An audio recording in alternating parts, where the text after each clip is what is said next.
Don't have any injuries for you. Guys are coming in now. We'll be staying in town this week for the bye week. Guys have to be tested daily, so there won't be travel taking place. With that, I'm proud of our guys for where we stand at this point of the season for the bye week. We still have plenty of work to get accomplished. Yesterday was a good example, even though we won the game. There are things we can learn in all three phases to better ourselves for working down the stretch here. So we'll get busy on that when the guys get back into town and are back into the building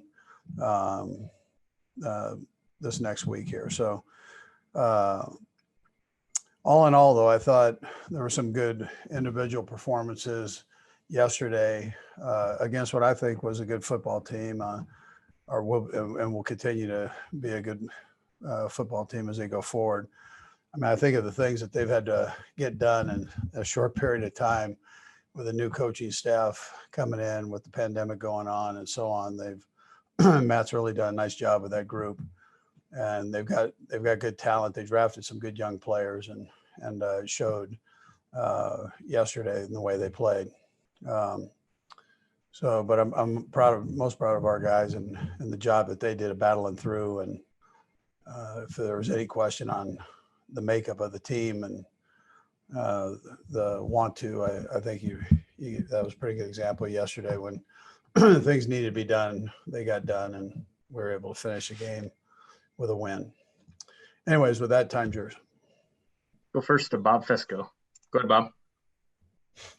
Andy, when you look at where you guys are right now at 8-1, obviously at the bye week, what do you like best about what your team did in kind of that first half of the season? And what are you looking at to improve as you move forward for the final 7 regular season games? Yeah. So, I mean, listen, there's things in all three phases that I've liked. Offensively, the compete, the spreading the ball around, whether it's in the run game or the pass game, getting everybody involved in the game. The offensive line for filling in the blanks that they've had to fill in with people being injured. So, and still playing at a high level. Defensively, I like our aggressiveness and toughness. We're flexible with the schemes that we've got, and according to different teams we play.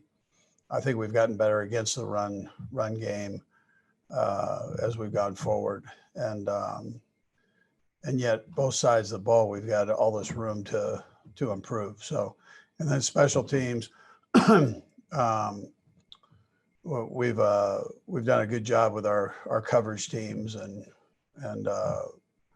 we've had a couple nice plays in there. We got one back on us yesterday, but we've had some good things that we've done there on special teams. So again, with room to improve in all three areas. Let's go next to Adam Teicher. Go ahead, Adam. Hey, Andy. Looks like Mike Remmers might have lost a touchdown catch yesterday with that holding penalty. And just wanted to know, asking semi-seriously, and Chris Jones wants to know the answer to this question too. How do you determine a guy's fitfulness for that role, whether it's Dontari Poe or Eric Fisher or Mike Remmers or whoever? And Brad will have a quick follow-up too. Yeah, so Remmers, we've seen that he could catch and has a pretty good feel for that play. It just the guy grabbed him and kind of tackled him there. So they did a good job on defending it, but they got a penalty on it too. So I told Remmers he should be proud of that they paid that much attention to him. Normally for offensive linemen that doesn't take place, but they did on that play. So, but how do you determine? You just got to look around and make sure a guy can do certain things when they're messing around out there before practice starts. And if you see one that you think has a little talent, then you use them. And also, Austin Ryder was back yesterday. Is that just a case where his knee is better than it was, and he was ready to go for a full game? Yeah, it looked like we saw him in practice. We had him in limited role in practice, and it looked like it was getting better. And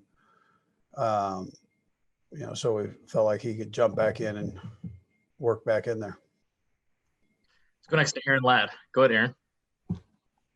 Coach, Patrick told us after the game yesterday that for you to put a play like Ferrari right into the game plan for Sunday, you have to kind of see it in the walkthrough beforehand. I'm curious what you're looking for in the walkthrough that tells you, this play is ready for the limelight. Yeah, well, you've seen enough of them, right? You've seen enough plays. You have a pretty good feel on what time's up right, and so if I see it, I can normally go with it if I like it. If it fits. So that play worked out well. It timed up well. We had enough guys that had a chance to catch the ball, and we had a center that felt comfortable snapping it. And Patrick and the guys, they go over during special teams and work on these crazy things when they get a minute. And that one caught my eye. Let's go next to Herbie Tiopi. Go ahead, Herbie. Hey, good afternoon, Coach. How beneficial is this bye week going to be for guys like Sammy Watkins, Mitchell Schwartz, and L'Jarius Sneed? And then as a follow-up to that, as well as how optimistic will you have those three for the stretch run starting in Week 11? Yeah, we'll see on that. I want to get them out and practice them to see where we're at, and we're not going to do that this week. So, but I think the time is beneficial to them. I think it's beneficial to the whole team, coaches included, and where you can step back an inch and get yourself ready for the stretch run here of the season, the remaining part of the season. And we've got some great competition, which is great for the fans. And we love having competition, and it's there. These are good football teams that we got coming in front of us here. So we look forward to that. But for right now, we recharge the battery and we go back and self-scout ourselves. We do a pretty good job of that throughout the season, but it gives you, a little bit of time here to evaluate and make any changes that you need to make or adjustments, and then get on with the Raiders, who are a heck of a football team. So Go next to Seren Petro. Go ahead, Seren.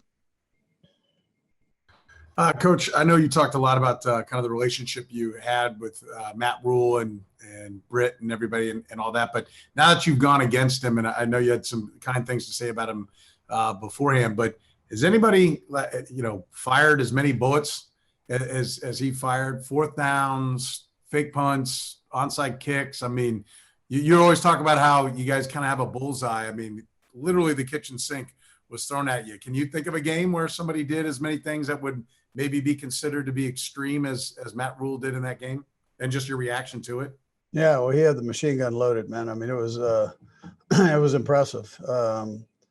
But listen, we kind of expect that from teams. You're going to get their best shot. I've said that before, and you guys have asked me that. And so I'm that he just loaded it up a little bit more than maybe some of the others had, but I anticipate we'll get that from teams, and it keeps you on your toes. That's a good thing. I'm impressed by what he's done with that team. I mean, when you really step back and think about it, that's a tough thing. You no off season, new coaching staff, new quarterback, a bunch of rookies that they drafted on the defensive side of the ball.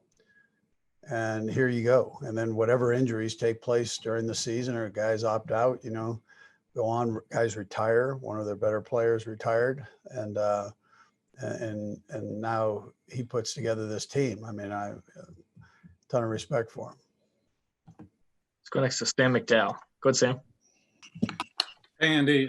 Usually this time of year, you tell your guys just to try and get away from the game for a full week. It seems like that might be a little bit more difficult when they're actually coming to the facility and getting tested every day. So what was your message to the players as you go into this bye week? Yeah, go to the trailer, but not the building, and get away.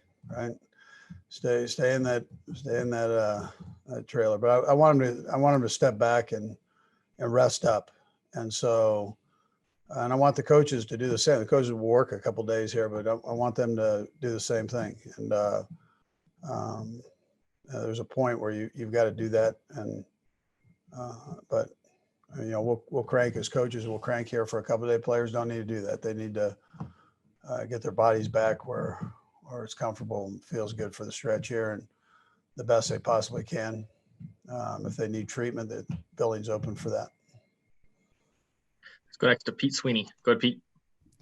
Hey, Coach, I'm sure you know this, but with your win yesterday, you're now in the top 5 regular season, postseason. Something that always stands out when we talk about guys like Mike Holmgren is just the respect that you have for the game. So what does it mean when you stand alone now as the top 5 most successful coaches of all time? Yeah, that's again, I haven't looked back at it as much, but I saw it come up I was watching the game last night, and I saw that come up there. It's a pretty amazing deal. But lucky to have has been around as many great players and coaches as I have been. So it's not one guy that does all that. It's everybody together, pulling together, getting it done. And I've had a chance to work for a couple of great organizations too. So can't be enough said for that. To give you an opportunity to kind of do what you do, So that's but I'm sure there'll be a time down the road when you can look back at it and see, think about it a little bit more. But right now, Raiders. Got time for a few more. We'll go Matt, Roberts, and then Bob. Go ahead, Matt. Hey, Coach, a couple of questions. First, you talked a little bit about Patrick maybe playing the best football he has so far. How much of that do you attribute to just the film work and what he puts in that way as far as preparation goes? Yeah, well, his preparation's phenomenal. He's in a great room with guys that love to work too. So he doesn't have to sit there and beg a coach to come in and watch tape, or beg a Chad Henne to come in and watch tape. These guys are all in with him, and he's leading the charge, and they're right there with him. So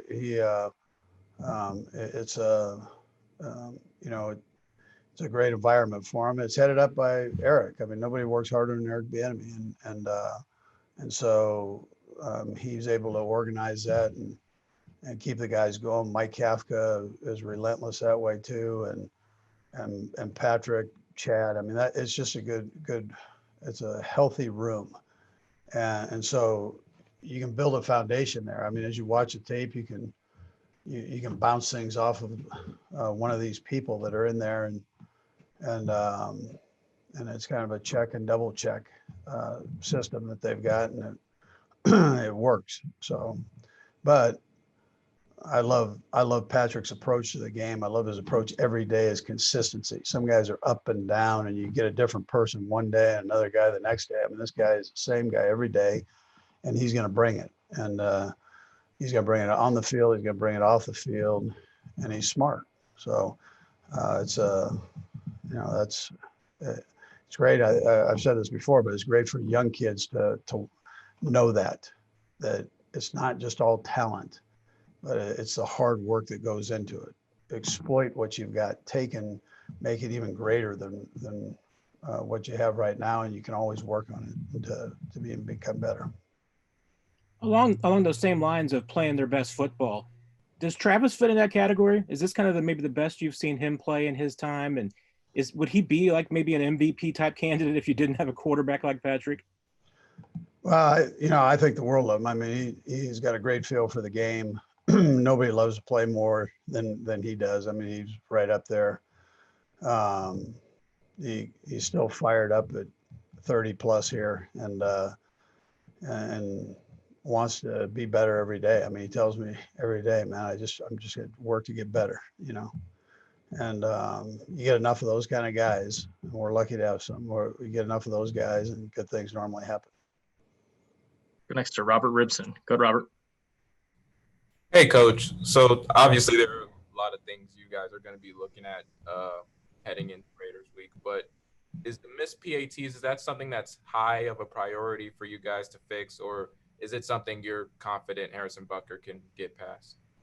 Yeah, so Harrison studies. He's another guy that analyzes and studies everything. I think it'd be good for him to step back an inch and then kind of sort it all out and then go back and get back into a rhythm here and make sure that he's feeling all these. And, you know, nobody knows it better than the player does. It doesn't hurt to have a little bit of time to just step back and look at it. Sometimes you can take a step back and take a bigger step forward once you sit there and evaluate. So he'll do that. We all have confidence that that's what he is. If you're around him enough, you know that, right? So he's not going to miss too many of these. We'll go last to Bob Fisco. Good, Bob. Andy, you have the Raiders coming up. You've mentioned them twice already. Number one, is it safe to say you're preparing for them? And with two, Pat throwing over 100 touchdowns now in his career, which is your favorite one? Wow. The last one and the next one. Yeah. So no, listen, I mean, that's what we do.